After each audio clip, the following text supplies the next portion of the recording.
ลูกสลิบาททางลูกจังหวะไว้หมอกการละในรัฐบาลบ้านเพื่อดำไปอ้อยฟ้าเชิงนั้นอะไรขยอนนะมันซีมาโตแล้วปิ้งกันนั่งต่อกีมาโตติดกระไรเพลย์ได้กีมาโตนั่งกับกีดับปิ้งติดบาทโอ้ให้ด่าผุอ้วนจะไว้ศกน้องจุลมุกคลองที่จะไว้ศกนั้นจังเลือการลามาไม่กันละได้เรียกจวบหนึ่งจานเพลย์นั้นคือพันสลอนประเทียมสารนี่คือโยดักพยากรประตูวิ่งจังละใส่ลูกเราใครลูกไม่จะบอกดักกองประตูบัดนังเมียนนาโจตะหกการตั้งกาแฟน้องโยโฮบักการได้บอกให้เราไงนี่บ้านแต่จักจักบุญพรามเนี่ยได้อัดเมียนมันนุ่งโจการได้โปรเกตบัดจิตคำมุกอลลิงโอ้คือเรียกกองประตูพยาเราหลุดเพลาบุกนั่งใครน่ะใส่ลูกเลยนั่งใครจะจะสมัยน้ำขอยน่ะใส่ลูกนั่งคางมุกนักสีมาโตคางกินนักสำรามยมมาตัดตบปีใบนั่งไงปันแต่อัดเมียนก็ล้อโจได้จักจักจังมาโฮกับไฟไอ้ตัวตะเวียงดาโจมาอายุติดทอนนั่นเนาะอายุติดทอนจะเรียบมองได้อะไรนะมองยมลูกนั้นสำนำรันตั้งไปมาป้อนกับบุญ109กับมวยให้กระไรนึงคือจิตติ้งปีรอดนะบอกมันแม่นแน่ยมติ้งปีไอ้กระจุนมาได้ติ้งปีรอดกระไรนึงสำนำตั้งไปป้อนกับบุญ109กับมวยไอ้ขยมติ้งเมียนจะมาให้ซอกเมียนไม่คมไอ้สัญญาดังลือตำตรังกระไรบอกยมนึง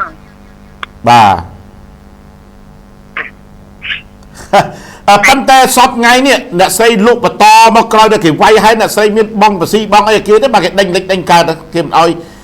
ดักรูได้ลูกนั่งยมมองละโหดมองยมมองละโหดให้ปะซีบ้องละโหดกี่ย่อละโหด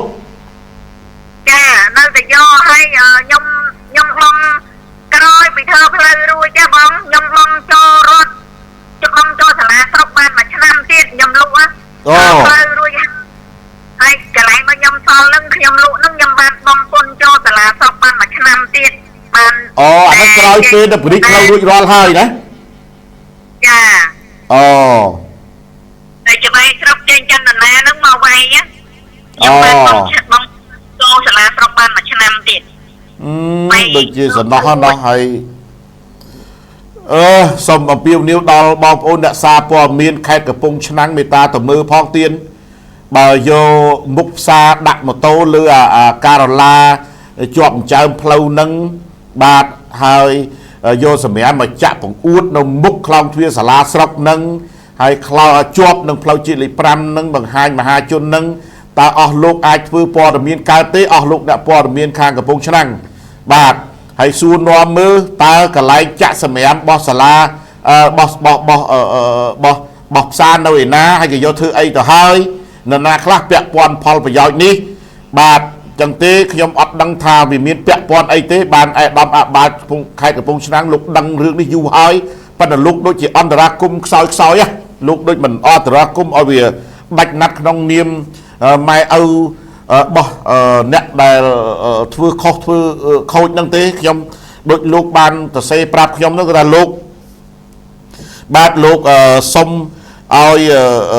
ขยมนึงแต่โจรู้บาดดอยหาวจะไว้ซกมีคุมขางซาอาบิบารองซกไอ้นึงดอกสายยุติท่อตั้งปีไงตีผมเปิลแคร์ปรำบาดปีปอนมาเพย์ปรำมาเรานี่จุดมาแคร์ท้ายคือลูกผมพลิกบัดช่างโซนอัดเมียน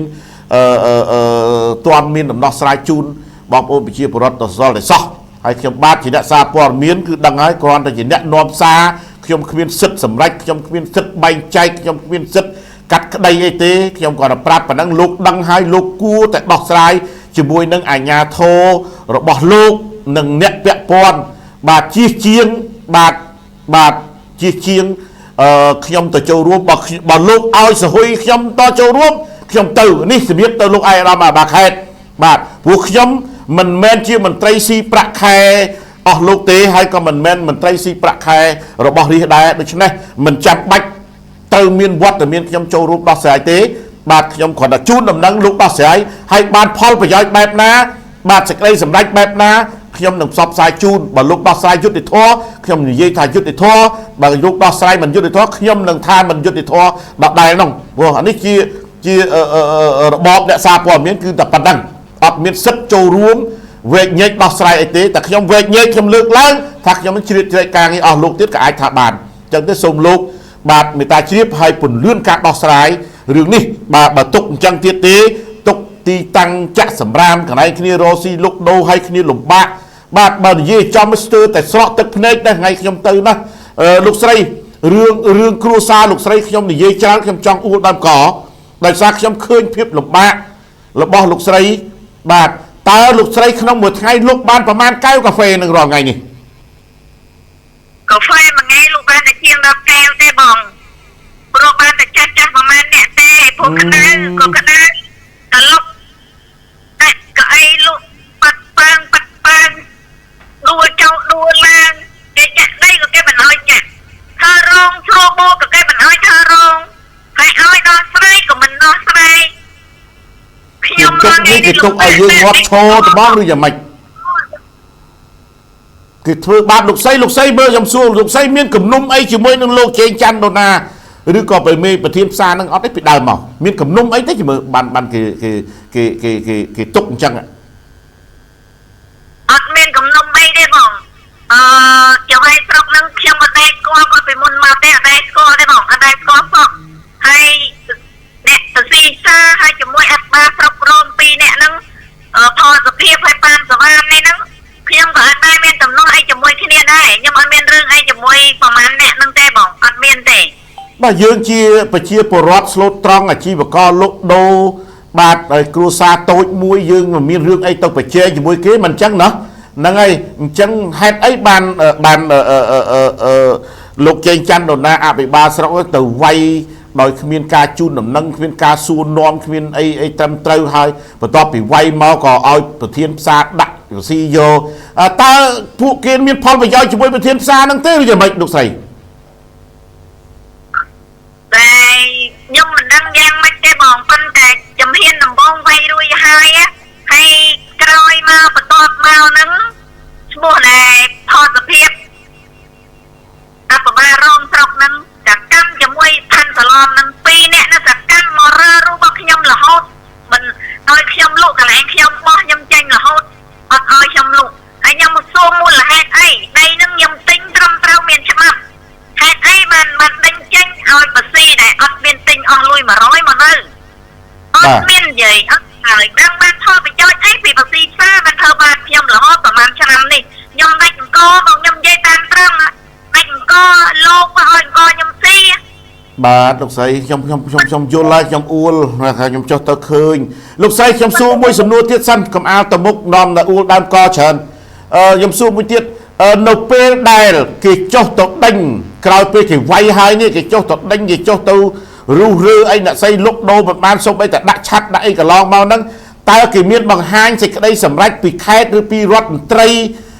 ក្រសួងសេដ្ឋកិច្ចហិរញ្ញវត្ថុឬពីថ្នាក់ណាមួយទៅឲ្យលោកស្រីឃើញទេឬក៏ដឹកប្រកាសឲ្យអ្នកស្រីដឹងទេថាកន្លែងហ្នឹងបាទជារឿងខុសស្អីគេកន្លែងអ្នកស្រីលុកដូរដែលផ្ទះមកអ្នកស្រីពីដើមនេះ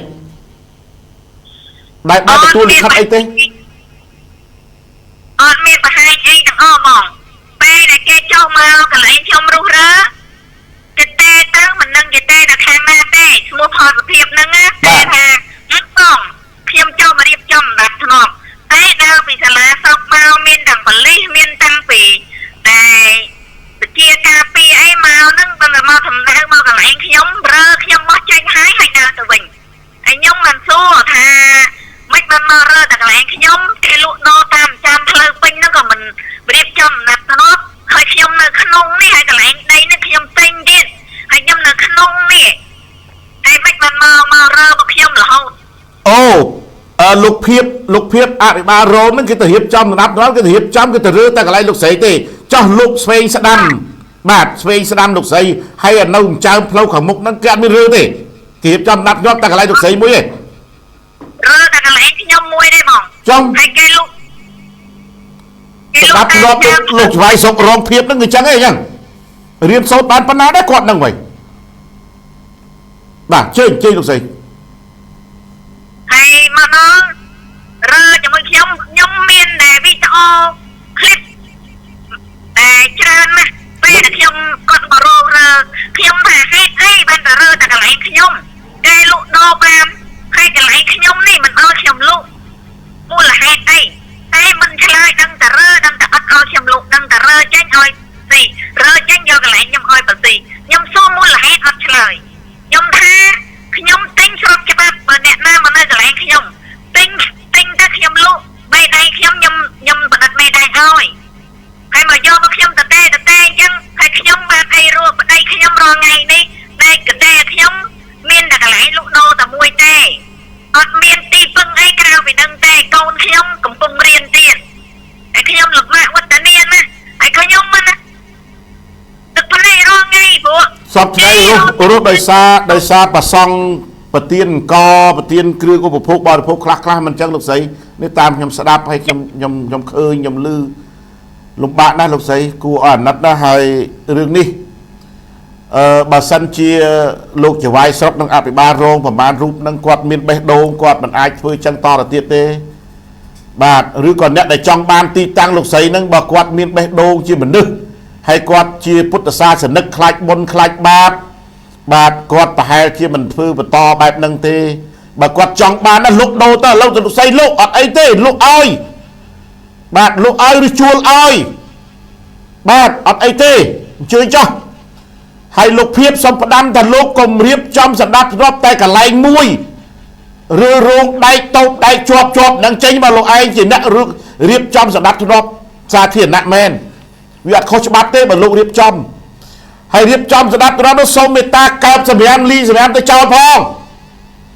តើលោកមានពាក់ព័ន្ធអីជាមួយនឹងប្រធានផ្សារពាក់ព័ន្ធផលប្រយោជន៍អីជាមួយប្រធានផ្សារបាទទើបលោកចេញមុខបែបដូចនេះណាលោកចវាយរងស្រុកបាទលោកស្រីឥឡូវនេះមកដល់ម៉ោងនេះវគ្គមុនបាននៅចប់ហើយលោកស្រីបានមកលុកកន្លែងគេដាក់ម៉ូតូហ្នឹងតែឥឡូវគេរើម៉ូតូពីកន្លែងលោកស្រីលុកគេដាក់មកខឿនការាឡាខាងមុខបាទដើម្បីបាំងសម្រាមបាំងលោកស្រីលុកបាំងកន្លែងចោលសម្រាមចោលក្លិនអាសោចនៅតំណឹងប៉ុន្តែ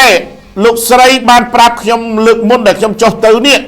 លោកស្រីបានប្រាប់ថាលោកស្រីចង់ជួសជុលរោងដែកបាទប្រក់ដបូលតង់ឬក៏សង្កសីដូចគេឯងជាប់នឹងដែរទៅបានគេរុះរើទៀតគេមកវាយគេមករើទៀតឬយ៉ាងម៉េចលោកស្រីខ្ញុំ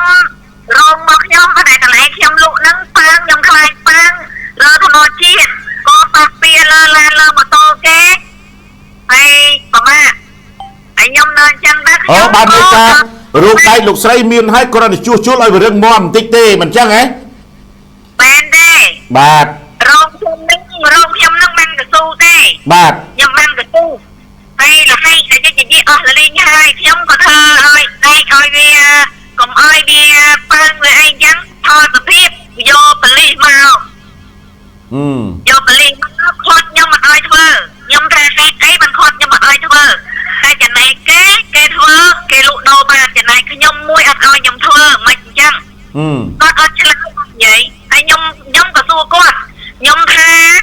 លោកអត់បានស្រុករងមានប្រាក់ខែខ្ញុំអត់មានប្រាក់ខែទេរងថ្ងៃនេះខ្ញុំរកស៊ីដើម្បីចិញ្ចឹមប្តីពីការដេកនៅមួយកន្លែង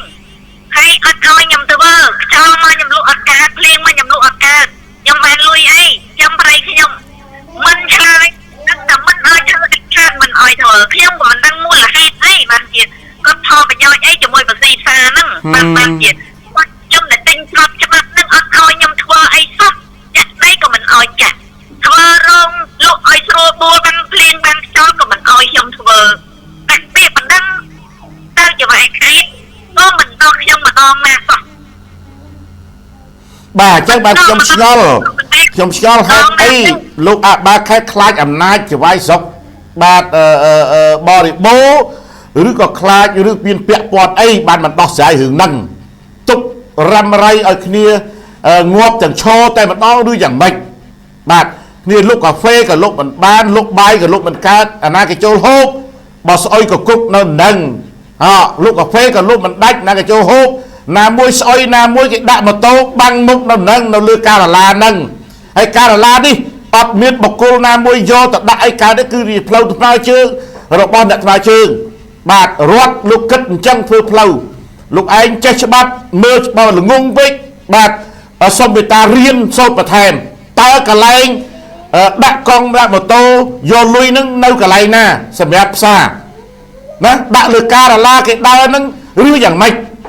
អាហ្នឹងត្រូវមើលច្បាប់បាទមើលអីឡើងវិញបើអស់លោកជាបាទថាដឹកនាំគេហើយបេះដូងអស់លោកធ្វើពីអីខ្ញុំគ្រាន់តែទៅជួបមកផ្លែតអង្គុយសំណេះសំណាលជាមួយគាត់ឃើញព្រុសប្តីគាត់ឃើញអីឃើញអ្នកលោកដូរគេទៅនឹងហើយឃើញគាត់ខ្ញុំចង់ស្រក់ទឹកភ្នែកហើយឃើញរូបគេធ្វើរូបអតោកគេធ្វើដែកបានប្រក់អសង្កសីបាននៅមុខគាត់ទៅទៀតហេតុអីគាត់នឹងក្រោយធ្វើមិនបានវាមូលហេតុអីណាអស់លោកមានសេចក្តីសម្រេចពីណាមកសូមបង្ហាញឲ្យដឹងផងខ្ញុំចង់ដឹងហើយអ្នករងគ្រោះនេះគាត់ចង់ដឹងចឹងទេបានទទូចទៅឯកឧត្តមអបាខេតខ្ញុំគិតថាស្រុកនោះមិនអាចដោះស្រាយចេញទេបើស្រុកអាចមានអ្នកពាក់ព័ន្ធផលប្រយោជន៍ជាមួយផ្សារនឹងផងក៏មិនដឹងចឹងទេក៏បានដាក់លិខិតនេះជូនទៅដល់អបាខេតអទៅហើយឃើញអបាខេតលោកឆ្លើយថាខ្ញុំគិតថារឿងនោះវាចប់ទៅហើយលោកទៅសម្រាប់លោកដោះស្រាយឲ្យហើយបាត់ទៅហើយមកដល់ម៉ោងនេះអត់ទាន់បាទអត់ទាន់ចាំមើលខ្ញុំនឹងបញ្ជូនវីដេអូនេះទៅជូនលោកអបាខេតចាំមើលលោកមានវិធានការបែបណាហើយមិនចាំបាច់ខ្ញុំចូលរួមទេបាទមិនចាំបាច់ខ្ញុំចូលរួមទេព្រោះរឿងនេះជារឿងបោះមន្ត្រីក្រមអាវ៉ាត់របស់លោកហើយនឹងអ្នកពាក់ព័ន្ធគឺជនរងគ្រោះបាទប្រាប់គាត់ទៅដោះស្រាយគាត់មិនដោះស្រាយតាមយុទ្ធធម៌ទៅហើយបើមិនយុទ្ធធម៌ខ្ញុំផ្សាយទៀតតែប៉ុណ្្នឹងបើយុទ្ធធម៌ក៏ខ្ញុំផ្សាយជូនដែរខ្ញុំអបអរសាទរលោកស្រីមានអីសនុពរចុងក្រោយ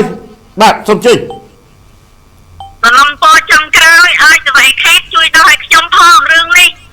ព្រោះខ្ញុំវត្តមានណាប្រហែលឆ្នាំនេះវត្តមានណាបើលោកសវ័យខេតដឹងថាពេលបណ្ដឹងខ្ញុំដាក់ពេលណាពេលបណ្ដឹងខ្ញុំណាចូលក្រៅវិញចូលមានតែពាក្យតែហៅខ្ញុំចូលដល់អីមិនដែលហៅម្ដងណាទេអូបាទនេះលោកស្រីធ្លាប់ដាក់ពាក្យបណ្ដឹងទៅខេត្តផ្ទាល់ដែរកន្លងមកទៅខេត្តផ្ទាល់ក្រៅវិញចូលមានអំឡុងឆ្នាំណាលោកស្រីអំឡុងឆ្នាំណាដាក់ទៅខេត្តអំឡុងឆ្នាំណាខែណាឆ្នាំ2023អូតាំងពី2023អត់ដោះស្រាយឲ្យអត់វាយរបស់ខ្ញុំ2022ហើយខ្ញុំដាក់ពាក្យលើកមុនម្ដងអត់លើកក្រោយខ្ញុំដាក់ម្ដងទៀតលើកទី2អូពីរលើកហើយអត់ដែលឃើញចង្វាយខេត្តឬក៏អាជ្ញាធរណាមួយហៅទៅដោះស្រាយទេអត់មានទាំងអស់អត់មានអ្នកណាដល់ខ្ញុំទាំងអស់មានតែអ្នកមករើមានមិនដឹងដែរអត់នោះតែអបបាលស្រុកព្រមថតសភាពរើយ៉ាងសកម្មរើសកម្មមកដល់នឹងតែបោះចេញហើយយកទៅតែអ្នកសម្រាប់យកទៅតែអ្នកម៉ូតូដុកអ្នកកង់វាយយកមករើបានខ្ញុំបោះចេញរើបោះចេញលើដៃគេអាយយតែហើយជាងពីចំនួនពោទៀតតែហើយណាឋានៈរស់តែខ្ញុំមកបងឋានៈទៅដល់រហូតបារងស្រុកគិតតែរៀនសូត្រអត់ណាក៏ត្រូវមកដប់ដែរអីវងចរិតអត់មានបេះដូងអញ្ចឹងបាទតោះជួយលោកស្រីជួយខ្ញុំរងថ្ងៃនេះលំបាកណាស់គៀនខាងគេឲ្យអង្គខ្ញុំហូបតែចំណែកស្រុកបលបោវិញណាគ្មានមើលឃើញទេមានតែធ្វើបាបខ្ញុំមានតែជន់ឈ្លីធ្វើបាបគ្រប់ពេល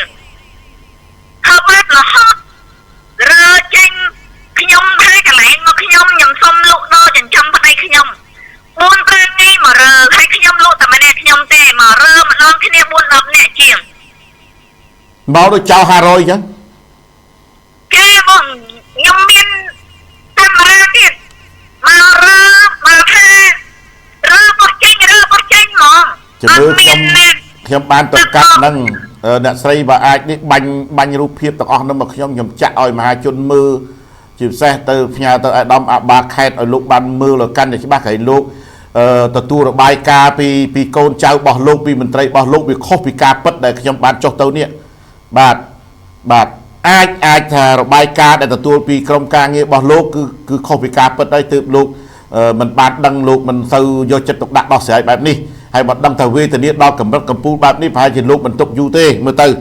នេះសម្រាប់ឯកឧត្តមបាខេតណាខ្ញុំជឿជាក់លើលោកបាទព្រោះលោកតែងតែឆ្លើយតបជាមួយខ្ញុំញឹកញាប់ដែររឿងផ្សេងៗដែលកើតនៅកំពង់ឆ្នាំងដែលខ្ញុំតាក់ទងទៅអរគុណណាស់លោកស្រីបោះអញ្ជើញបន្ថែមមកចាព្រោះវត្តមានណាឥឡូវសូមលោកចៅខេត្តសូមដឹកខ្ញុំផងបើលោកចៅខេត្តអត់នោះនឹងខ្ញុំនឹងដឹកប្តីខ្ញុំទៅដល់ក្រសួងមហាផ្ទៃបាទអញ្ជើញមកដឹកដល់ក្រសួងអត់ទេក្រសួងការពារជាតិប្តីមកក្រសួងការពារជាតិប្រហែលក្រសួងមហាផ្ទៃក៏បានព្រោះខ្ញុំវត្តមានណារាល់ថ្ងៃនេះមានអញ្ចឹងលោកស្រីបើគេមកដោះស្រាយនៅថ្នាក់មូលដ្ឋានហើយយើងមានឡើងដល់ថ្នាក់ជាតិហើយថ្នាក់តែក្រមជាតិគេដោះស្រាយយើងធ្វើម៉េចហើយខ្ញុំអ្នកសារព័ត៌មានខ្ញុំអត់មានអំណាចក្នុងការដោះស្រាយទេដូចខ្ញុំបញ្ជាក់ខាងដើមអញ្ចឹងគឺខ្ញុំបានឃើញជាក់ខ្ញុំបានយករបាយការណ៍ខ្ញុំបានភ័ស្តុតាងខ្ញុំបានសាក់សីយកទៅឲ្យលោកមើលហើយលោកពិតលោកមិនជឿលោកចុះទៅមើលខ្លួនឯងទៀតអត់ប្របាទេនៅជាប់ផ្លូវជាតិលេខ5មិនបាច់ចុះពីឡានក៏មើលឃើញដែរសម្រាមហើយនឹងកន្លែងដាក់ម៉ូតូបាទលោកមើលពីចវាយស្រុកមើលពីសាលាស្រុកពីក្នុងសាលាស្រុកមកក៏មើលឃើញដែរមិនចាំបាច់គេនិយាយគេថតរូបឲ្យមើលទេណាមិនចឹងលោកមេតាដោះស្រាយផងបាទអញ្ជើញលោកស្រីបើសិនជាលោកចៅខេត្តគាត់ចង់ដឹងច្បាស់សូមអញ្ជើញមកទីតាំងកន្លែងខ្ញុំបង្ហាញឲ្យតែកន្លែងវ័យរបស់ខ្ញុំសាក់ឆ្នាំនៅទាំងអស់ចម្ងាយពីការចរាចរណ៍9ម៉ែត្រលោកស្រីរបស់ខ្ញុំចម្ងាយចូលលោកស្រីអាចខលទៅឯកឧត្តមបាខេត្តដោយផ្ទាល់សាកល្បងមើលគាត់លើកមិនលើកប៉ុន្តែខ្ញុំជឿថាមន្ត្រីទាំងអស់បាទបើមិនលើកលេខរាជទេគឺមិនមែនមន្ត្រីបម្រើរាជទេណាលោកស្រីចាំខលទៅខ្ញុំឲ្យលេខលោកអភិបាលខេត្តណាបាទខ្ញុំឲ្យលេខแล้วលោកស្រីកត់ទៅមកគាត់ក្រែលោកបងប្អូនដទៃទៀតលោកមានបញ្ហានៅខេត្តព្រំឆ្នាំងលោកអាចខលទៅលោកអភិបាលខេត្តបានចាលោកស្រីកត់012ចាបង59ហើយបង78ហើយបង55 59ចាបង012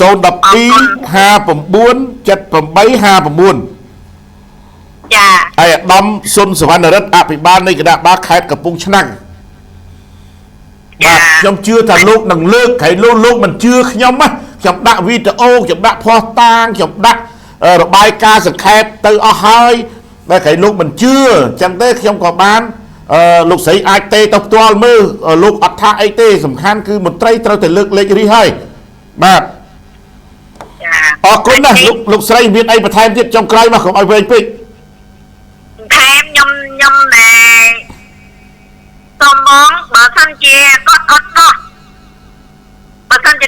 ខ្ញុំសូមមកផ្សាយខ្ញុំនៅតែផ្សាយដាក់រូបភាពថ្មីដោយវីដេអូឃ្លីបដែលលោកស្រីបានថតបានហ្នឹងបាញ់មកបដាមកចាបាទខ្ញុំមកគាត់បណ្ដោយខ្ញុំទេខ្ញុំសំណុំពរទៅថ្នាក់ដឹកនាំខាងលើសម្ដេចពុកហ៊ុនសែនសម្ដេចម៉ែប៊ុនតានីសូមជួយខ្ញុំផងព្រោះគ្រួសារខ្ញុំនេះប្តីខ្ញុំនៅតែបម្រើជាតិអត់ដែលនៅផ្ទះទេទុកនៅផ្ទះពេលដែលគាត់ឈឺនេះហើយខ្ញុំវត្តមានណាកន្លែងលក់ដូរខ្ញុំទីពឹងតែកន្លែងលក់ដូរនឹងមួយទេហើយឥឡូវកន្លែងលក់ដូរខ្ញុំកំតិចអស់លេងគ្រួសារខ្ញុំតិចអស់ដោយសារគេធ្វើបាបសំណោះលោកស្រីលេងដូចអស់លេងបាទកូនក៏មិនមានសោតហើយលុយកាក់ក៏អត់ខ្ញុំខ្ចីលុយគេជុំវិញបងប្អូននេះគេលេងឲ្យខ្ញុំខ្ចីអស់ហើយជួយយើងអត់ត្រូវរត់មករកខាងណែខាងនោះរត់អ្នកប្រាប់អ្នកភូមិបងប្អូនដល់ឥឡូវជពាក់គេជុំទឹកលែងមានណាគេឲ្យយើងខ្ចីហើយត្រូវឲ្យលោកស្រីឥឡូវសេដ្ឋកិច្ចវាលំបាកដែរម្នាក់ពិបាកថាដែរបងប្អូនប្រជាពលរដ្ឋយើងហ្នឹងអរគុណលោកស្រីអរគុណណាស់បាទខ្ញុំនឹងព្យាយាមដោយខ្ញុំជំរាបលោកស្រីទៅគឺខ្ញុំអត់ចោលទេប៉ុន្តែមួយរយៈនេះដោយសារខ្ញុំរងចាំឯកឧត្តមបាខេត្តគាត់សន្យាថានឹងកោះប្រជុំដោះស្រាយការងារនេះឲ្យយុត្តិធម៌ជូនលោកស្រីដោយខ្ញុំបានជូនដំណឹងទៅលោកស្រីអញ្ចឹងណាហើយខ្ញុំបាន forward សំណេររបស់គាត់ដែលផ្ញើមកខ្ញុំនឹងឲ្យទៅលោកស្រីប៉ុន្តែមិននឹកស្មានថាមកដល់ថ្ងៃនេះការងារដែលគាត់ បានសន្យាហ្នឹងគឺមិនទាន់បានកើតឡើងនោះទេអត់អីទេលោកស្រីខ្ញុំនឹងជំរុញទៅតាមវិជ្ជាជីវៈបាទនៅព័ត៌មានរបស់យើងខ្ញុំបន្តទៀតណាលោកស្រីណាបាទហើយអ្វីដែលលោកស្រីនៅមានឯកសារភ័ស្តុតាងអីផ្សេងទៀតលោកស្រីអាចបញ្ជូនមកបដាបន្ថែមទៀតមកបើក្នុងករណីគេមិនជួយដោះស្រាយក្នុងមូលដ្ឋាននេះអ្នកស្រីអាចអញ្ជើញតាមឋានៈនគរបណ្ដោះថ្នាក់ជាតិទៀតក៏បានដែរអត់បញ្ហាទេណាលោកស្រីចាបាទអានេះគឺសិទ្ធិរបស់លោកស្រីក្នុងការតវ៉ាបាទរោគដំណោះស្រាយឬក៏តវ៉ាដើម្បីផលប្រយោជន៍របស់ខ្លួនយើងបាទជីវិតកាលណាមានការគៀបសង្កត់ត្រូវមានការតស៊ូហើយអរគុណណាស់លោកស្រីប៉ុណ្ណឹងសិនទៅចោះណាអរគុណច្រើនបាទចាអរគុណច្រើនមកអរគុណច្រើនបាទជំរាបអាយុបងបាទជំរាបលាលោកស្រីយល់ខ្ញុំឃើញនឹងភ្នែកខ្ញុំដឹងពិតនឹងអារម្មណ៍នឹងសច្ចធម៌មិនពលឹះបាទមិនមានចេតនាទុច្ចរិតណាបកាច់ប្រខូចមន្ត្រីឬអស់លោកណាទេគឺរឿងនេះជារឿងពិតបាទហើយបើមិនពិតទេសូមបងប្អូនមហាជនទៅមើលចោះហើយអ្នកសារព័ត៌មានយើងបាទនៅខេត្តកំពង់ឆ្នាំងឬអ្នកសារព័ត៌មានជិះកាត់ផ្សារបល័យនឹងទៅតាមមើលផងបាទតើរឿងអ្វីដែលយើងលើកឡើងនៅថ្ងៃនេះនោះជារឿងពិតឬមិនពិតបាទហើយបើអាចនេះជួយធ្វើការផ្សព្វផ្សាយដល់ថ្នាក់ដឹកនាំឲ្យបានដឹងឮជូនលោកស្រីឈួរមុំផងគាត់លុកដូរនៅជាប់លុកផ្លែឈើនៅមុខផ្សារនឹងទល់មុខសាលាស្រុកនឹងតែម្ដងទល់មុខខ្លងទ្វារសាលាស្រុកនឹងតែម្ដងបាទអញ្ចឹងទេអាចតំណតំណងទៅគាត់ជួយគាត់ផងឬក៏អាចទូរស័ព្ទទៅគាត់តាមលេខបាទប្រហែលលោកស្រីហៅលេខលោកស្រីតិចមកដើម្បីឲ្យអ្នកសារព័ត៌មានយើងឬក៏ឯកឧត្តមអស់លោកណាឬសពរស់ណាដែលលោកគាត់ជួយលោកស្រីបានសូមអញ្ជើញតិចមកលោកស្រីហៅលេខតិចមកលេខទូរស័ព្ទខ្ញុំ097 31 17 184សុំម្ដងទៀតហៅមួយ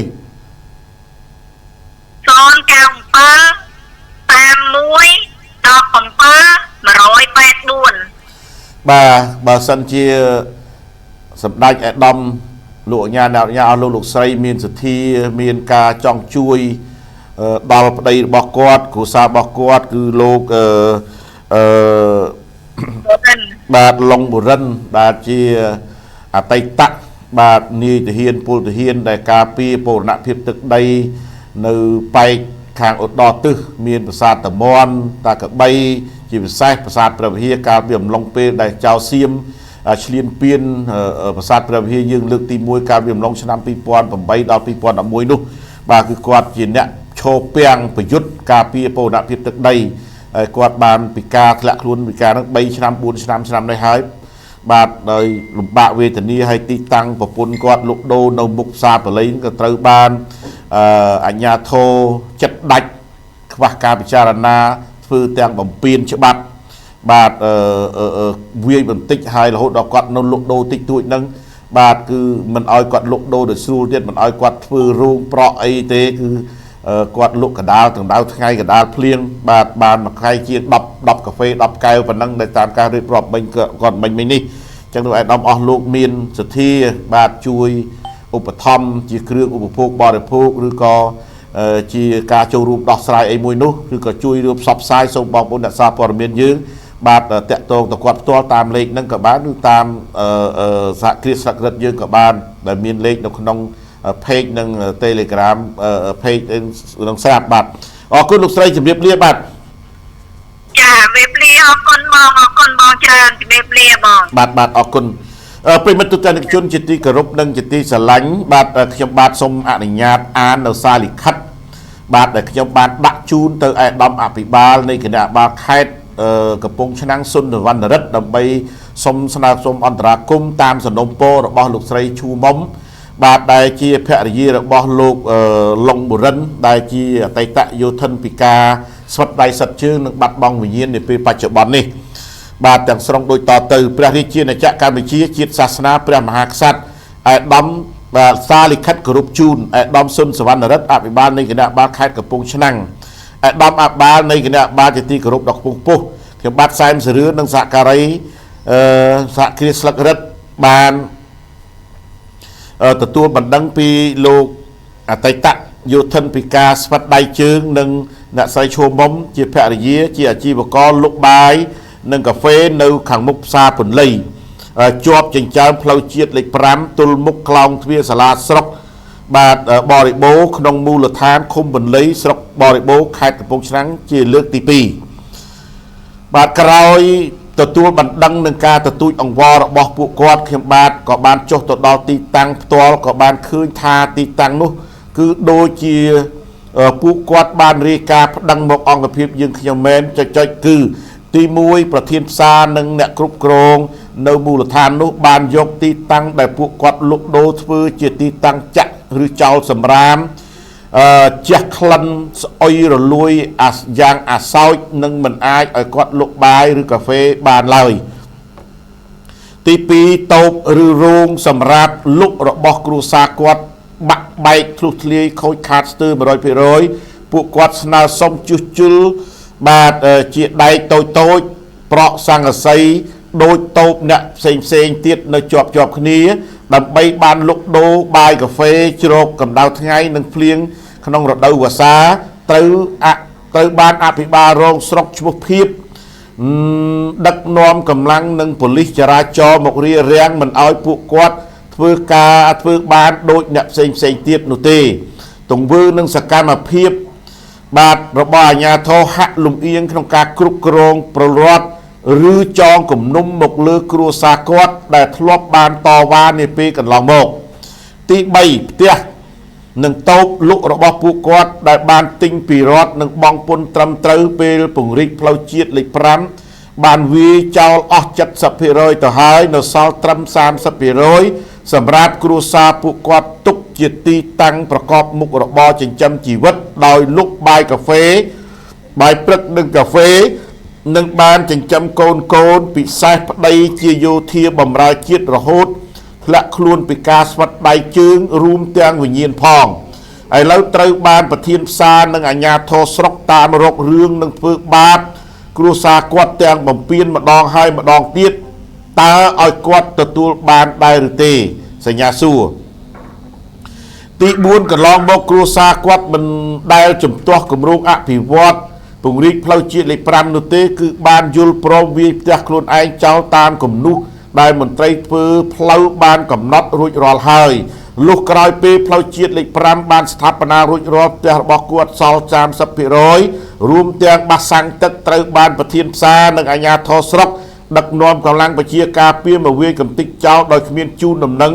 គ្មានបង្ហាញឯកសារអ្វីសោះដល់គ្រួសាររបស់គាត់ចុចទើបគាត់ប្តឹងតវ៉ាទាមទាររកយុត្តិធម៌និងបានផ្សព្វផ្សាយតាមរយៈសារព័ត៌មានរហូតដល់បច្ចុប្បន្ននេះមិនទាន់ទទួលបានយុត្តិធម៌ផងបែរជាអាជ្ញាធរស្រុកចងគំនុំបាទគុំគួននឹងតាមធ្វើបាបដល់គ្រួសារគាត់គ្រប់ពេលតើឲ្យគាត់ពឹងអ្នកណាទៅពឹងអ្នកណាសញ្ញាសួរថ្នាក់ដឹកនាំណាមួយជួយគាត់បានបើរស់ពិបាកជាងស្លាប់ទៅទៀតនោះសញ្ញាសួរសូមឯកឧត្តមបងចុះពិនិត្យផ្ទាល់ទើបចុចបានទើបដឹងទី5តាមការរៀបរាប់ទាំងការឈឺចាប់រូបភាពឯកសារមួយចំនួនដែលអង្គភាពយើងទទួលបាននឹងការសាកសួរប្រជាពលរដ្ឋអាជីវករដូចគ្នាបានបញ្ជាក់យ៉ាងច្បាស់ណាស់ថាការអនុវត្តការងាររបស់អាជ្ញាធរស្រុកបរិបូរលើករណីគ្រួសារអ្នកស្រីឈួរមុំខាងលើក្រោយប្តីពីការគ្មានជំហរគ្រួសារគឺហួសហេតុពេកបំពានសិទ្ធិម្ចាស់ទ្រព្យម្ចាស់ដីគ្មានព្រហ្មវិហារធម៌គ្មានយុត្តិធម៌គ្មានការយោគយល់អសិលធម៌បាទឬអាណិតគ្រួសារពីការបម្រើជាតិនោះទេគឺគិតតែពីប្រយោជន៍និងបព្វពួកឬអាចនិយាយបានថាបាទឬអាចនិយាយបានថា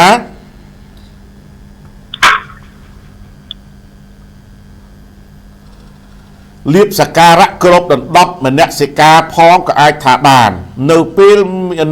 នៅមានបញ្ហាផ្សេងទៀតសុំមិនបន្តសូមសួរនិងពំនាំនៅសំណួរសំណូមពរពីអ្នកស្រីឈូមុំទៅឯកឧត្តមបង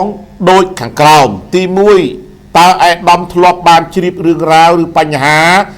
ឬក៏ករណីគ្រួសារអ្នកស្រីឈូមុំអាជីវករផ្សារពន្លៃដែរឬទេសញ្ញាសួរទី2តើឯកឧត្តមធ្លាប់បានទទួលបណ្ដឹងសុំអន្តរាគមន៍រោគដំណោះស្រាយដែរឬទេសញ្ញាសួរ สนมโประบปุรัตรงครูตีมุยสนมโปแอดอมอภิบาลเมตาจุยอันตราคุมจุยดอกสายกะระในครูซานินขยมนิสนมโปบเดใส่ชูมมบักครูซานินขยมพองสับไงรุเวตเนียปิบะเชียงสลับตัวตีดเตี้ยหรือตบลุกโดนังบาสังตึกนซอลกรอยปิกาปุ่งริพลาวเจียดลิปรัมตรอัญญาโทสรับไว้กำติกดักโยกตัวจอลซอลได้บุญเม็ดเชียงจวบจำในพลาวขังมุกลุกโดมันบานเกิดตีมวยเจ้าสำรานซอยตีปีมันเอาจุจุลรุงลุกบาทตีปีบาทสนมโปตีปีសូមឯកឧត្តមអភិបាលមេត្តាជួយអន្តរាគមន៍ឲ្យគ្រួសារនាងខ្ញុំបានជួសជុល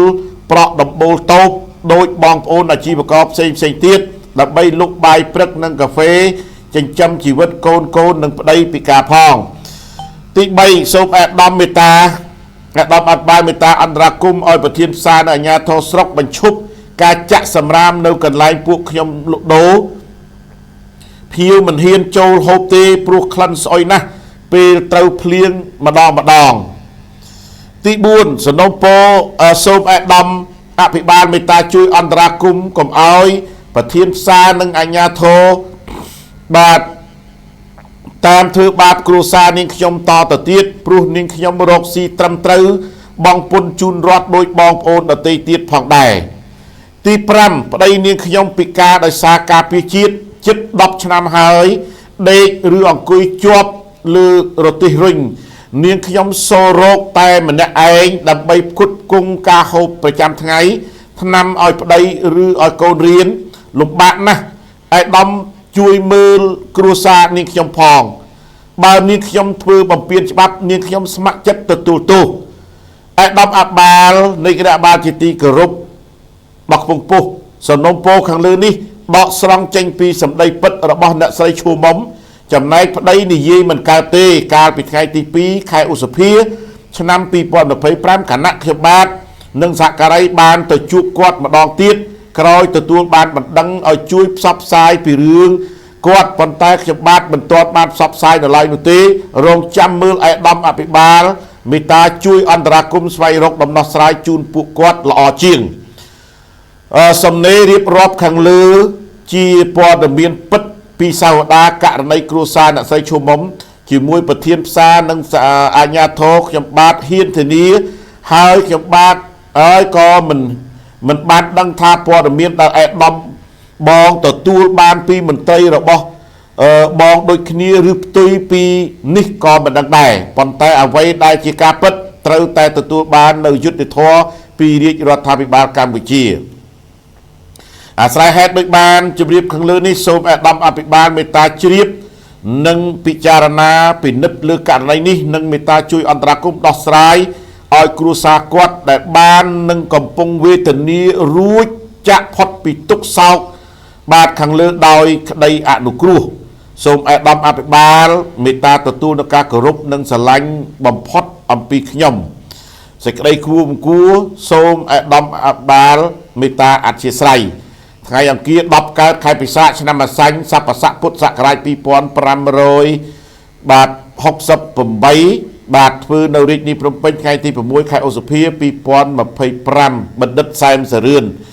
បាទលិខិតនេះគឺថាយើងបានដាក់ជូនតាំងពីថ្ងៃទី10កើតខែពិសាខបាទឥឡូវនេះថ្ងៃ7ខែខែជិះទៅហើយគឺជិត1ខែហើយ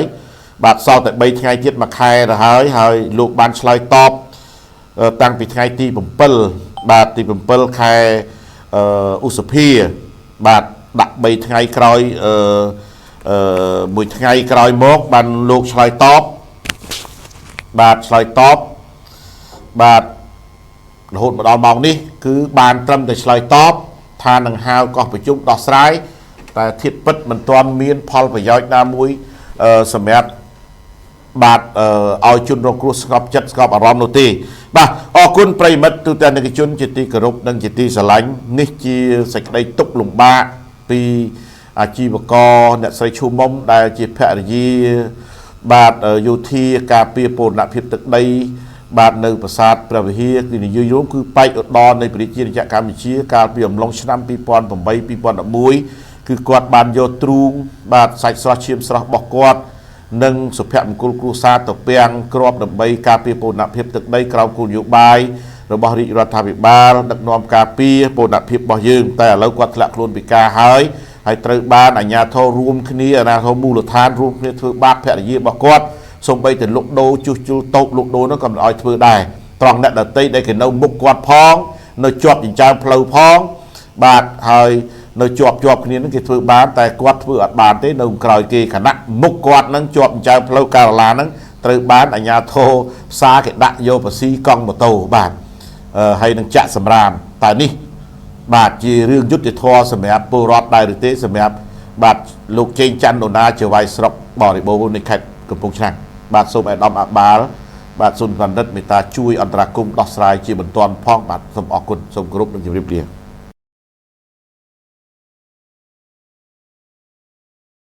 រួមមានព័ត៌មានជាតិ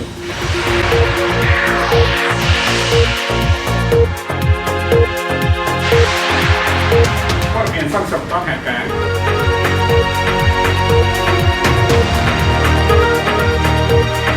ព័ត៌មានសេដ្ឋកិច្ចពិភពផ្លែកៗជំនឿ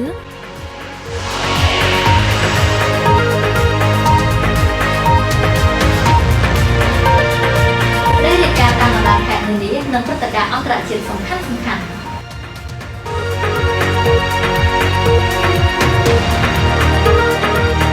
ដែលនេះមាននៅក្នុងកម្មវិធី Turuto